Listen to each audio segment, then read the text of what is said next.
Recorded in 1952, Juke is a blues harmonica standard.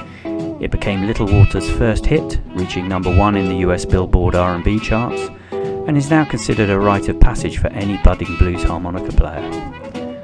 This is the first in a series of lessons where I attempt to break down Walter's playing chorus by chorus and highlight some of the nuances and techniques that will help elevate your playing to another level. You'll need a harmonica in the key of A, and we'll be playing in second position or cross harp, which puts us in the key of E. So if you're ready, let's go.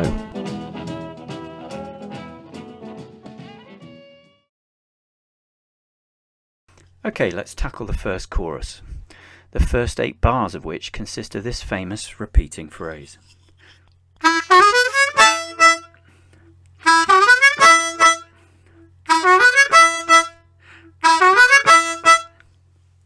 The phrase starts on 2 draw, then the 3 draw, 4 draw, 5 blow, and ends on 6 blow, or for extra punch, the 3/6 blow octave.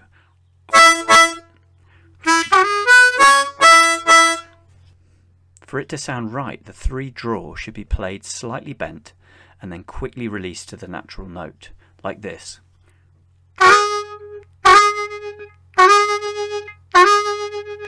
This scooping effect is an important one for any player to become familiar with.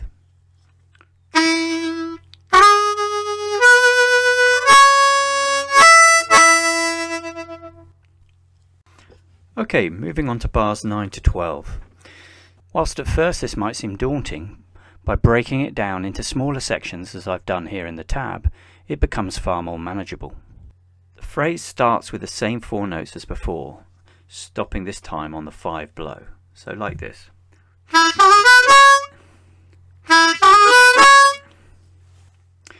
Now the next 5 notes are like this.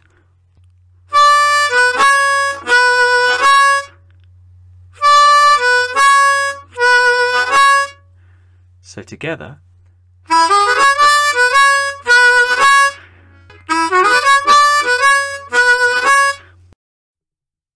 next we have a sequence of 4 notes that repeat as follows.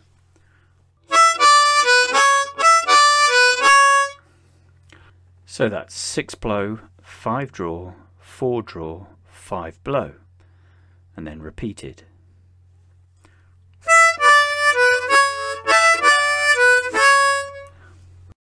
And now play all of these together and it sounds like this.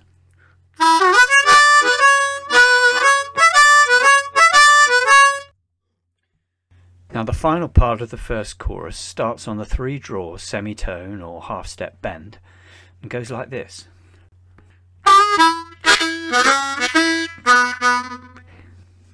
So here it is played again, but this time much slower.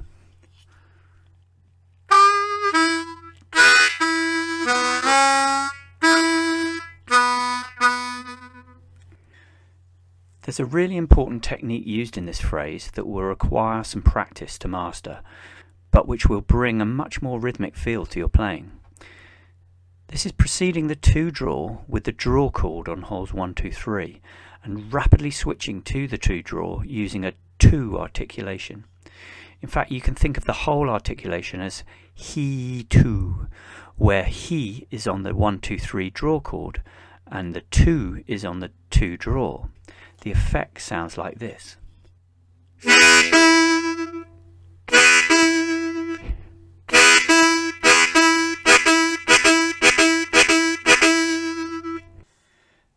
Now hear the difference when this phrase is played without that technique and then with it. Firstly, without.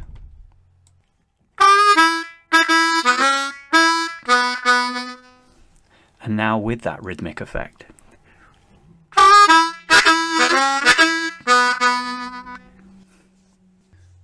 So we've made it to the end of the first chorus, but before we move on, let's just play back bars 9 to 12 all together.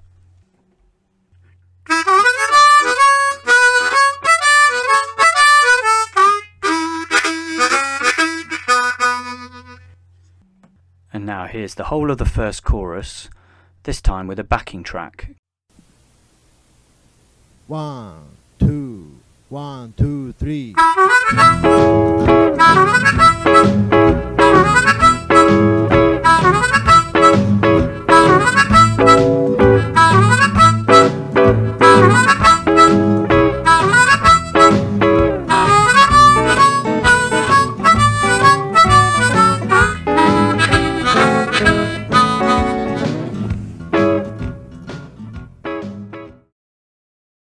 On to the second chorus.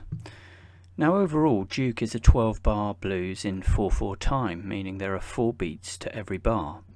However, in this chorus, Little Walter changes things up and moves to a different time signature. Whether this was deliberate or accidental, the band follow Walter and it seems to work. However, if you want to play this to a backing track or even jamming with a band on stage, you'll need to stick to 4/4 time, which means we need to move away slightly from Walter's original. We can still play the same notes, just with slightly different timing. For the first 8 bars, we're focused on the 2 draw, and this is a fantastic example of how you don't need to play lots of notes to sound good, as Walter demonstrates that just a single note played well and with good timing and articulation can be as, if not more, effective. The first phrase is introduced by the 1 draw to 2 blow, and then followed by a series of 2 draws. It sounds like this.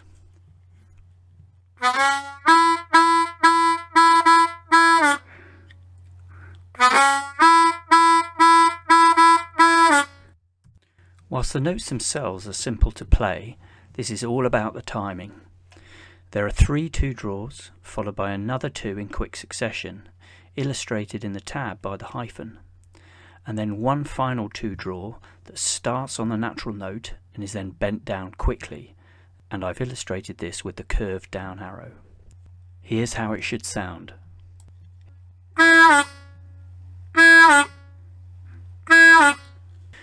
This technique is the exact opposite to the 3 draw scoop in chorus 1, illustrated by the up arrow in the tab, where we started the note bent and then quickly brought it up to the natural note.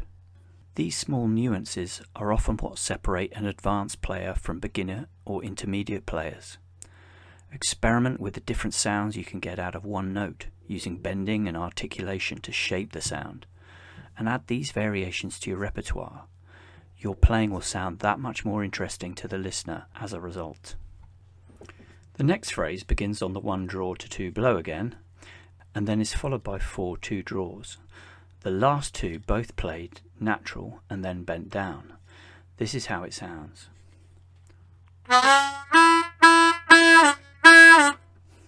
And again.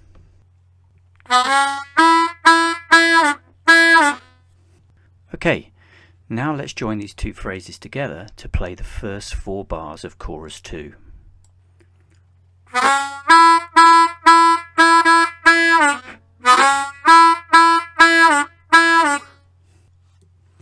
The next 4 bars consist of the same phrase repeated.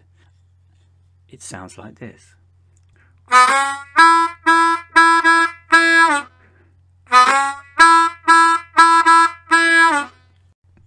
And now here's bars 1 to 8 played together over a backing track so you can get a feel for the timing.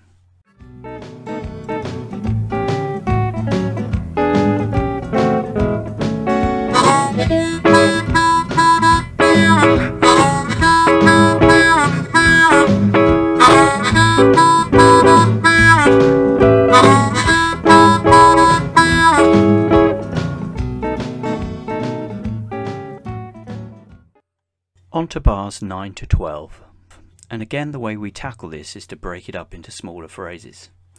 We start with the first 5 notes, the first 4 of which we've played before in chorus 1, but now we end on the 4 draw. It should sound like this.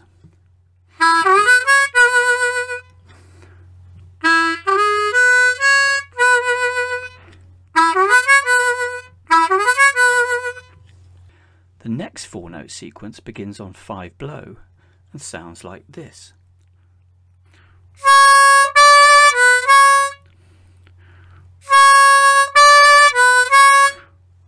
And played together it should sound like this.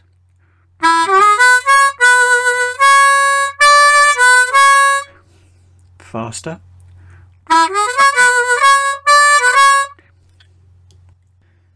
the remainder of this chorus is essentially the same ending as chorus 1, beginning on the 3-draw half step bend. So we'll break it into 2 parts. The first 3-draw half step to the 1 draw, and it sounds like this.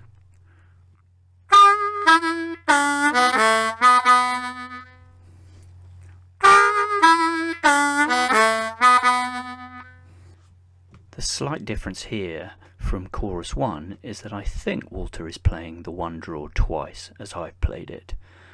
But actually, if you only want to play it once, I really don't think it matters. And finally, the next phrase is exactly how we ended chorus 1.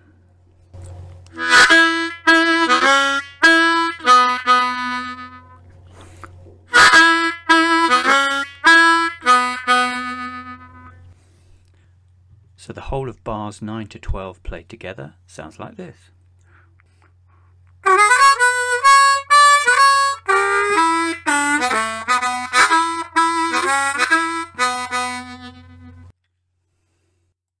And now here's the whole chorus 2 played to a backing track.